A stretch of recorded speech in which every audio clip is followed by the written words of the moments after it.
hello' everyone আলু ভাতকেৰেলা পটল কুন্দুলি সকলো কাটি কুটি লৈ ভাবিছিলোঁ দুপৰীয়াৰ সাজটোত এখন ভাজি বনাই ভাতকেইটা খাম কিন্তু কি হ'ব ঘৰত মিঠাতেল এটুপিও নাই উপচ নাই বুলি ক'ব নাপায় মিঠাতেল খতম হৈ গ'ল সেইকাৰণে বেলেগ এটা উপায় ল'ব লাগিব এইপিনে আদাখিনিও গুচাই লৈছোঁ ৰঙালাও অকণমান আছিল দেই সেইখিনিও কাটি ল'লোঁ এতিয়া ভক ভককৈ উতল অহা গৰম পানীত গোটেইখিনি ঢালি দি দিলোঁ কি বনাম গম নাপায়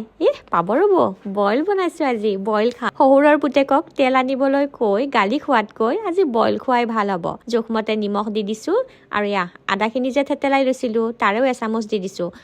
এচামুচ জোখত আৰু থৈ দিছোঁ দেই এক্সট্ৰাকৈ হ'বৰ সময়ত দিম মানে সেইখিনি এক্সট্ৰাকৈ এইপিনে অকণমান কাটি লোৱা পিঁয়াজ আছিল পিঁয়াজখিনিও দি দিলোঁ পিঁয়াজখিনি যদি নিদিলোঁ হয় আমাৰ শুৱালকুছিৰ সিদ্ধেশ্বৰ দেৱালৰ ভোগে বনি গ'ল হয় আজি পিছে আৰু খোৱা চ'দা এচিকুটো দি দিছোঁ এইখিনি দি ভালকৈ লৰাই দি এতিয়া ঢাকোনখন দি থৈ দিম আৰু কিছু সময়ৰ পিছত ঢাকোন গুচাই অৱস্থা হৈছে বাৰু আমাৰ বইল তৰকাৰী এতিয়া তাত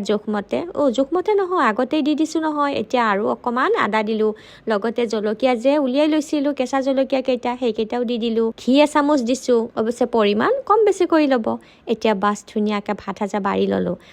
এই সাজা ভাতত যদি অকণমান দালি বটা বা গাজি বটা থাকিল হয় নহয়